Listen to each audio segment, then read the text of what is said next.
Welcome back. I'm pleased to see that you have all come back.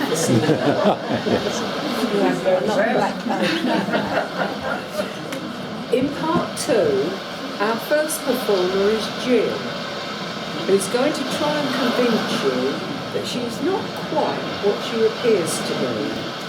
Hear the water lapping on the shore?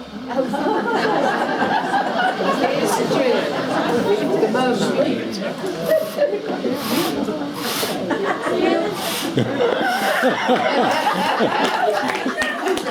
Oh, lovely lot of people. Oh, perhaps you can help me. Do you know, last summer I sat sitting on the door and he saved my life. He dragged me ashore, this young man, and he wanted to save my life. I had to refuse him. I had to lose him because marriage has been my ambition. But he thought I'm dotty, half witty and potty, until I explained my position. You see, no one believes I'm a mermaid. Honest and truly I am. People, they say I'm a girl with the gout. And others say, what a remarkable trout. And some people dip me in breadcrumbs. Some think my tail is a sham. It makes me so hot and untidy, avoiding fish fingers on Friday. No one believes I'm a mermaid at all. But honest and truly, I am. How can a poor daughter of Neptune be bright if people consider her odd? I'm getting so weary of people who say, is that fancy dress or a cod? Not very pleasant when I get a present of lovely silk stockings and slippers, and it doesn't please me when people, they see me and they think I'm an outsizing kippers. No one believes I'm a mermaid, but honest and truly I am. If I wear dresses that don't reach the ground, people come up and say, how much a pound? If I go out for the evening, I have to hold somebody's arm. To drinking, my friends, they all put it down, but each time I stand up, I fall down. No one believes I'm a mermaid at all. Honest and truly, I am. I feel so foolish at tennis and sports, wearing one leg of my white flannel shorts. Last week I went to a tennis match, and I thought I would come to no harm. But Murray and that Spanish guy, what's his name? Yeah, and the umpire Begin, they all thought that I was a sexy sardine. No one believes I'm a mermaid at all, but honest and truly I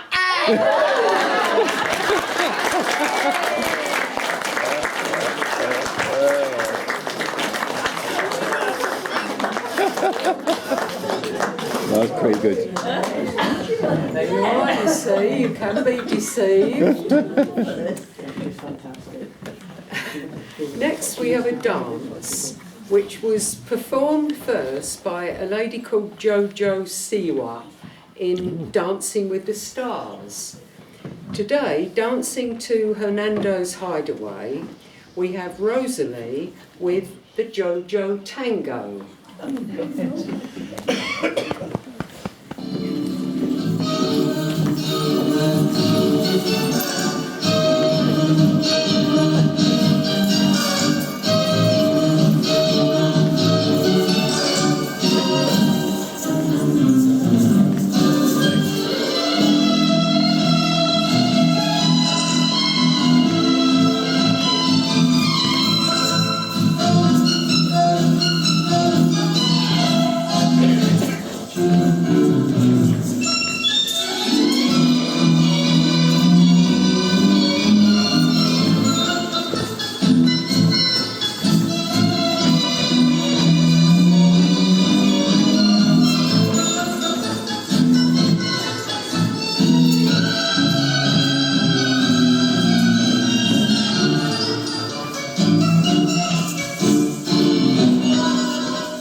their version of a lovely old song. I can remember my dad sitting me on his knee and singing this to me when I was knee-high to a grasshopper. Thank you. It's going to be Mary Jane, Nina, Jessica and Rona with You Are My Sunshine.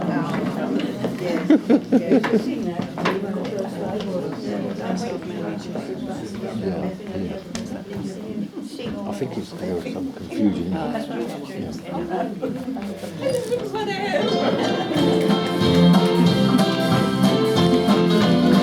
You are my sunshine, my only sunshine. You make me happy when skies are gray. You never know, dear, how much I love you. Please don't take my sunshine away. The other night, dear, as I lay dreaming, I dreamt that you were by my side. In distant illusion, when I awoke, dear, you had gone, and then I cried. You are my sunshine, my only sunshine. You make me happy when skies are gray. You never know, dear, how much I love you. Please don't take my sunshine away. You are my sunshine, my only sunshine. You make me happy when skies are gray. You never know, dear, how much I love you. Please don't take my sunshine away. You told me once, dear, there were no other, and no one else would come between. But now you've left me to love another. You have gone, and now I dream. You are my sunshine, my only sunshine. You make me happy when skies are gray. You'll never know, dear, how much I love you. Please don't take my sunshine away.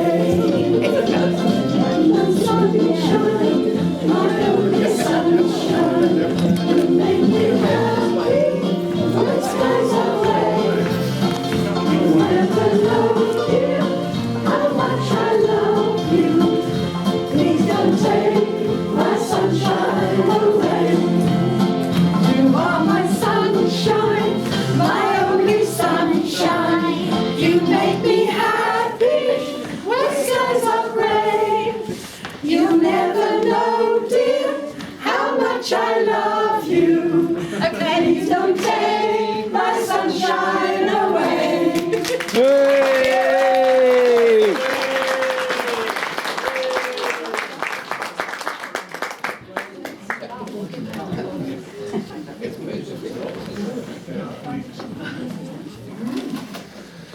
That brought back some memories, didn't it? You're all in good voice this afternoon, anyway. Now, the next act is Doug, posing as a frustrated husband, trying to read his newspaper and listen to his wife, played by Julie, as she recites the award-winning modern poem written by Jenny Joseph and called Warning. Julie. When I am an old woman, I shall wear purple with a red hat that doesn't go and doesn't suit me. And I shall spend my pension on brandy and summer gloves and satin sandals and say we have no money for butter. I shall sit down on the pavement when I'm tired and gobble up samples in shops and press alarm bells and run my stick along the railings. Whoops. And make up for the sobriety of my youth. I shall go out in my slippers in the rain and pick flowers in other people's gardens, and learn how to spit. You can wear terrible shirts and grow more fat, and eat 3 pounds of sausages at a go, or only bread and pickle for a week, and hold pens and paper and beer mats and things in boxes. But now we must have clothes that keep us dry and pay our rent and not swear in the street, and set a good example for the children. We must have friends to dinner and read papers. But maybe I ought to practice a little now, so people who know me are not too shocked and surprised when I am old and start to wear purple.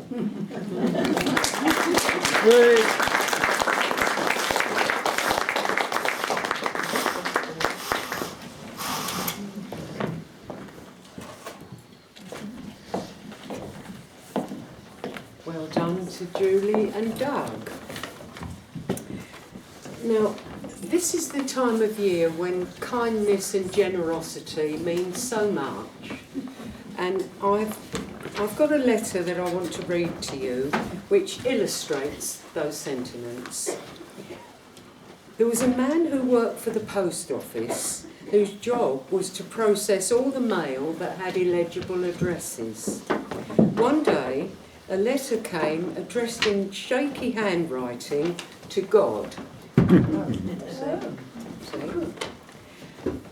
with no actual address. So the man thought he should open it to see what it was all about. The letter read, "Dear God, I'm an 83-year-old widow living on a very small pension.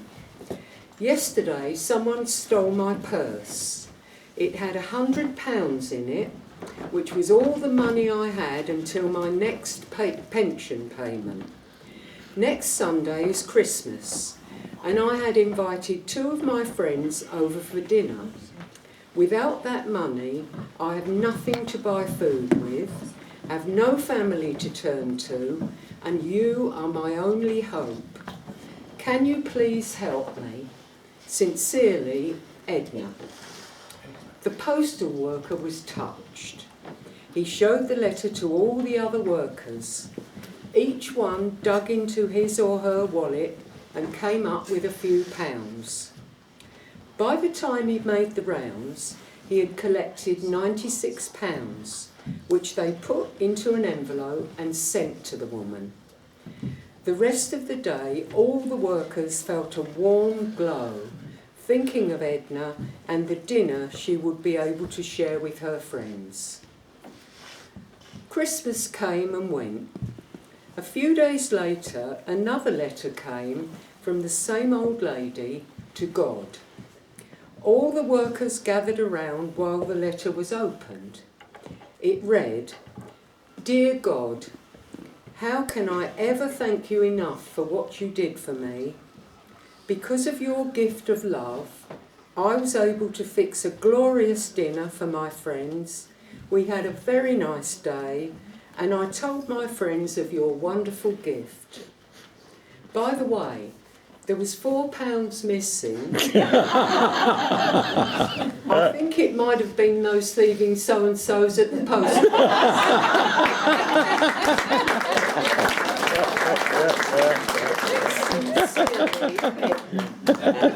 That's pretty funny. Now, do you remember the duo called Sonny and Cher? Yeah. Well, here's a reminder of them. Here's Jessica and Brenda E. to sing for you, "I Got You, Babe." Hey! They say we're young and we don't know, won't find out until we grow. But I don't know if that is true, 'cause you got me and baby I got you. Babe, I got you, babe. I got you, babe. They say our love won't pay the rent before it's earned, our money's all been spent. I guess that's so we don't have a pot, at least I'm sure of all the things we got. Babe, I got you, babe. I got you, babe. I got flowers in the spring. I've got you to wear my ring. And when I'm sad, you're a clown. And if I get scared, you're always around. So let them say your hair's too long, I don't care, with you I can't go wrong. Then put your little hand in mine, there ain't no hill, no mountain we can't climb. Babe, I got you, babe. I got you, babe.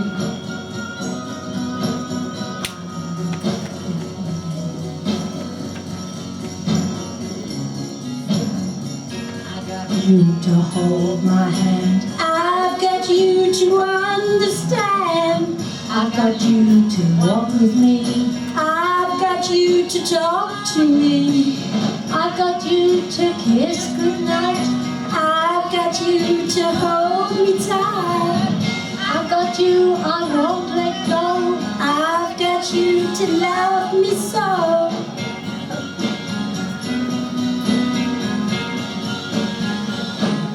I've got you, babe.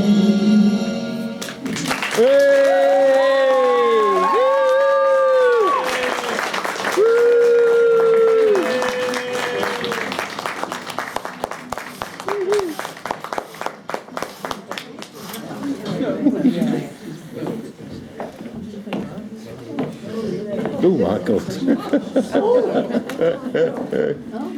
This is the story of Pt the snake. Now, when Pt was a little bitty snake, he lived in a pit with his mother. And all day long he would slither around the pit, hissing away to his heart's content. And one day, Petey's mother said, "Petey, don't keep hissing in the pit. Go outside. You're going ahead of me. Go outside the pit to hiss." So Petey slithered out of the pit, slithered along the top, hissing away as he went, and then eventually he leant over the edge of the pit and began to hiss again. So his mother said, "Petey, please don't keep hissing in our pit. Why don't you go over and see Mrs. Potts and hiss in her pit?" So off Petey went. He slithered over to Mrs. Potts, and Mrs. Potts was out. But he didn't care. He got into her pit and hissed anyway. He was really enjoying himself slithering round in Mrs. Potts' pit when Mrs. Potts came home. And she saw him and she said, "Petey, don't come here and hiss in my pit. If you want a pit to hiss in, you go home to your own pit and hiss in there." Well, that made Petey very sad, and he cried all the way home. When he got home and his mother saw him crying, she said, "Petey, what's the matter?" And he said, "Well, I went over to Mrs. Potts' pit and she was out. But I hissed in her pit anyway, and she came home and she said, 'Petey, if you want a pit to hiss in, go home and hiss in your own pit.'" And his mother was very angry and she said, "Why, that mean old lady, she forgets I knew Mrs. Potts when she didn't have a pit to hiss in."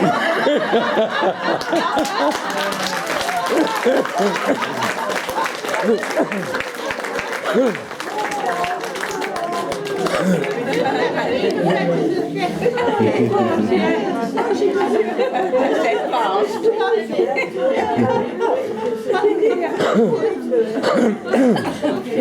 that's a relief. That was very good. I have made a few errors. Oh dear. Next we have Mary Jane and Nina to sing a song for you that proves that you don't have to be clever to do well in life. Here they are, Mary Jane and Nina, with Doing What Comes Naturally.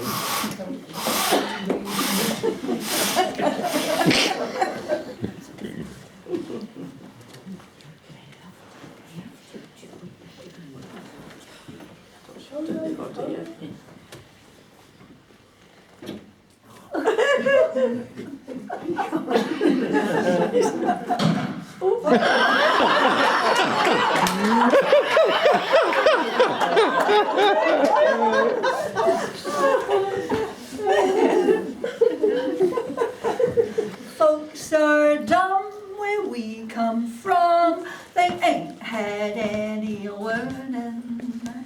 Still they're happy as can be, doing what comes naturally. Doing what comes naturally. Folks like us could never fuss with schools and books and learning. Still we've gone from A to Z, doing what comes naturally. Doing what comes naturally. You don't have to know how to read or write when you're out with a feller in the pale moonlight. You don't have to look in a book to find what he thinks of the moon and what is on his mind. That comes naturally. That comes naturally. Our tiny baby brother, who's never read a book, knows one sex from the other. All he has to do is look. If you saw our Pa and Ma, you'd know they had no learning. Still they've raised a family, doing what comes naturally. Doing what comes naturally. Sister Sal, who's musical, has never had a lesson. Still she's learned to sing off key. Doing what comes naturally. Doing what comes naturally. You don't have to go to a private school not to pick up a penny near a stubborn mule.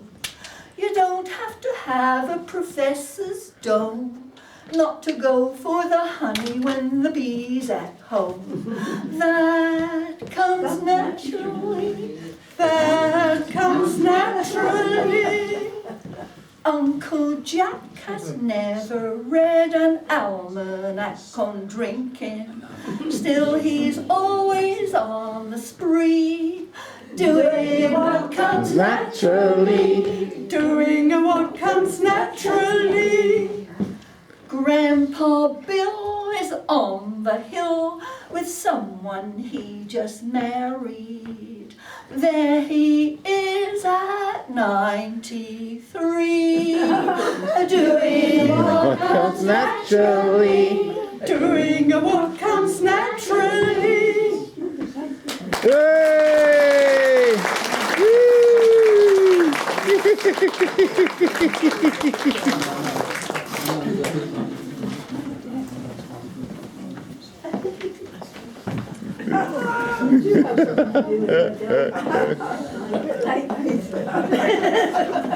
Yes, I do.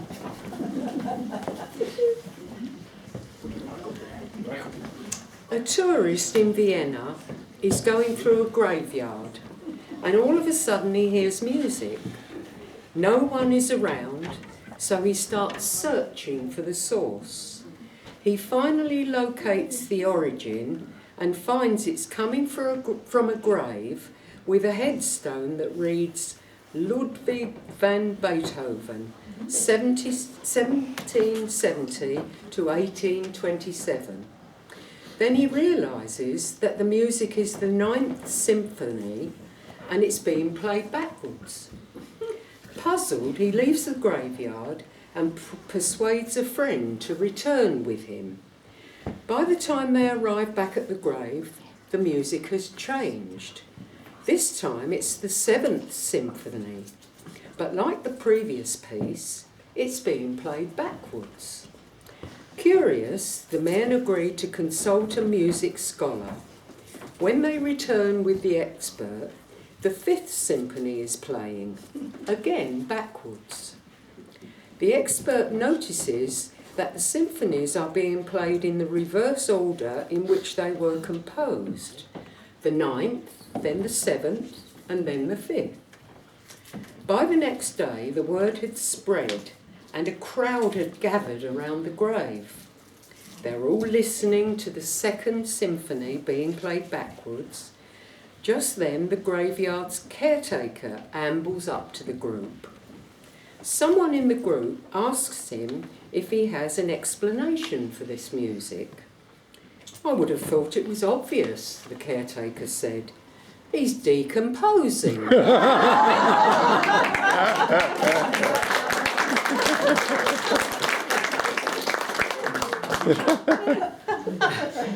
Now we have another of my favourite songs, made famous by Bette Midler, who recorded it in 1979 as the title track to the film of the same name. Today, here's Rona to sing The Rose.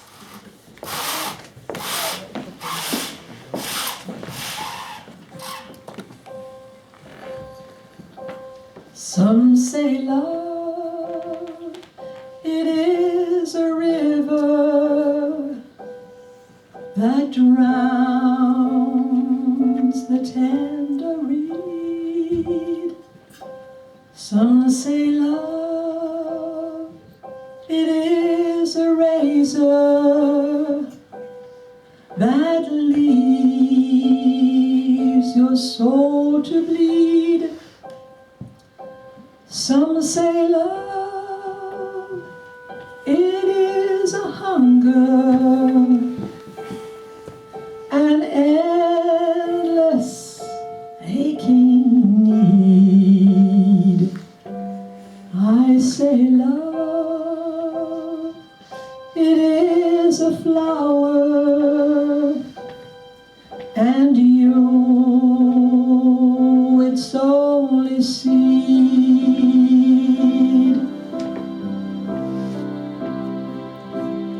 It's the heart afraid of breaking that never learns to dance. It's the dream afraid of waking that never takes the chance. It's the one who won't be taken, who cannot seem to give, and the soul afraid of dying that never learns to live.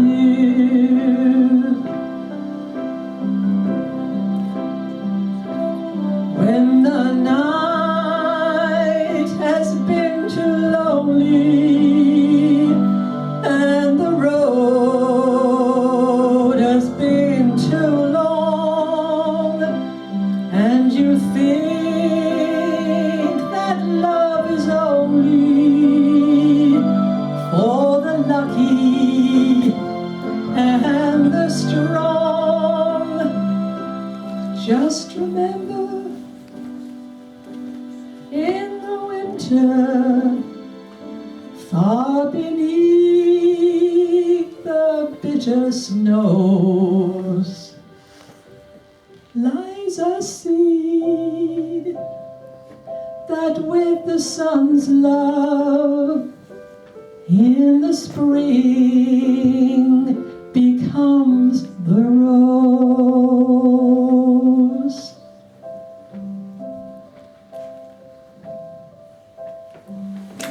Hey!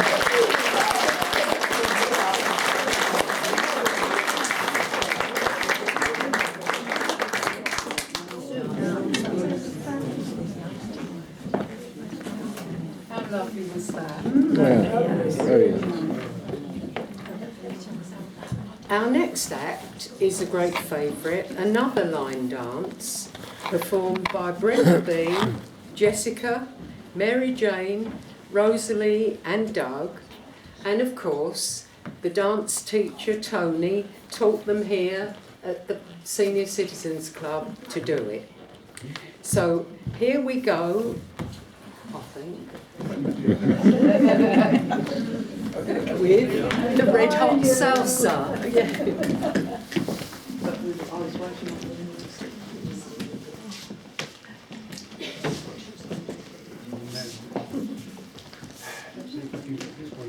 Oh.